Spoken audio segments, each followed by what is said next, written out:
Welcome back. It's nice to see you again. The first story is called The Nurse.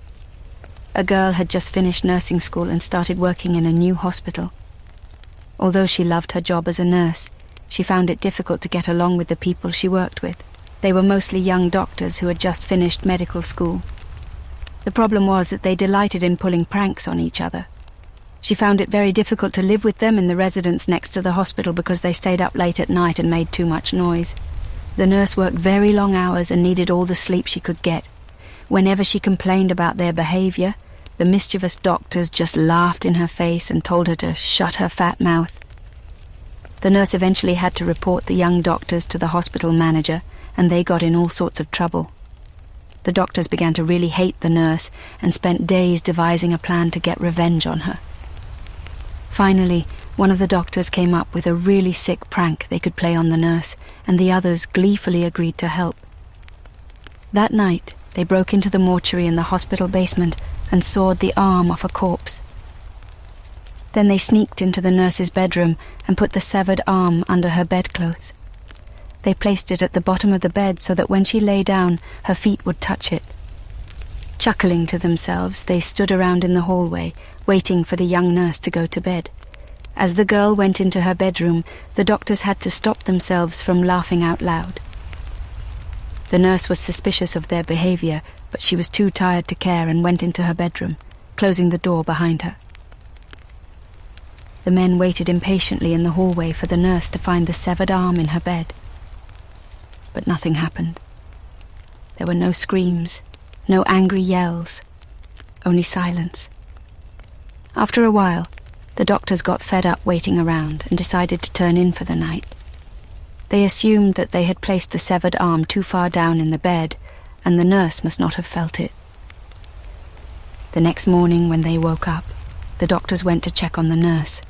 Receiving no answer when they knocked on her door, they turned the handle and went inside. The room seemed to be completely empty. The doctors searched the nurse's bedroom, and when they opened her closet, they were greeted by a horrible sight. The nurse was curled up in the corner of the closet. Her hair had turned completely white, her eyes were rolled back in her head, and she had gone totally insane. Her face looked like it had aged 20 years, and, worst of all, she was chewing on the severed arm. Do you like dolls? The next story is called Talking Doll. There was an old couple who had hired a new maid to help around their house. The wife had a huge doll collection, and the maid was expected to dust them once a week. So, once a week the maid walked into the room where the dolls were stored and looked at them in disgust. She hated dolls. While she was dusting, she came across a particularly strange doll. It was a talking doll, and it had a cord in the back. The maid was interested and pulled the cord. The doll said, "Hello." The maid pulled the cord again. "I love my mama," said the doll. The maid put the doll back and continued cleaning. A few weeks later, while dusting off the dolls, the maid accidentally knocked a doll over. It shattered as soon as it hit the ground. The old woman heard the sound and went to investigate. When she walked into the room and saw her shattered doll, a very sad look came across her face. The maid saw this quickly and said, "I'm really sorry. I didn't mean to break her. I won't do it again." The old woman looked down at her sad, broken doll and told the maid that she could only keep her job if she promised to be extra careful around the dolls. The maid agreed. The next day, the old couple left the maid alone while they went out to run some errands. The maid was in such a bad mood that she neglected to do her job. While she was sitting in the kitchen enjoying some of the couple's fancy chocolate, the maid thought of a vicious idea. She slowly made her way into the room where the dolls were kept. She thought for a moment about how sad the old woman was about her broken doll. The maid picked up a doll and said, "She must really love these dolls," and threw the doll on the floor. It shattered and the maid smiled. She loved the feeling of breaking dolls. Something about the shattering sound pleased her. She threw more and more dolls to the floor. She was still in her doll-killing rage when the old couple came through the door. The old woman ran to her broken dolls. She looked up at the maid with a baleful expression and asked, What are you doing?" The husband, seeing his wife so upset, immediately told the maid she was fired. The maid collected her things and left in an even worse mood before. She was so angry that later that night she snuck back into the old couple's home.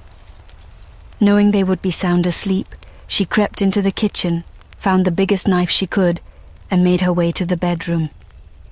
The next morning, the maid returned to the house and acted like an innocent bystander and told the police that she worked for the couple. She played the sorry victim that had lost good friends. She told police that the old couple were loving, nice, caring people, and she had no idea why anyone would want to kill them. At that point, she slowly walked into the house, saying she wished to make sure no one had hurt the old woman's precious doll collection. When she got to the talking doll, she picked it up and pulled the cord. "Hello," it said. She pulled the cord again, and it said, "Why did you kill my mama?"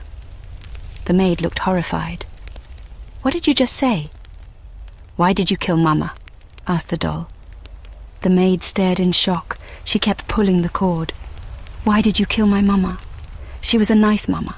I loved her very much. Why did you kill my mama?" The maid stared at the doll. She could not believe this was happening.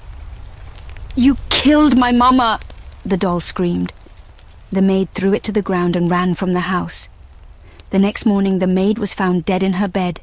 In her arms was the talking doll.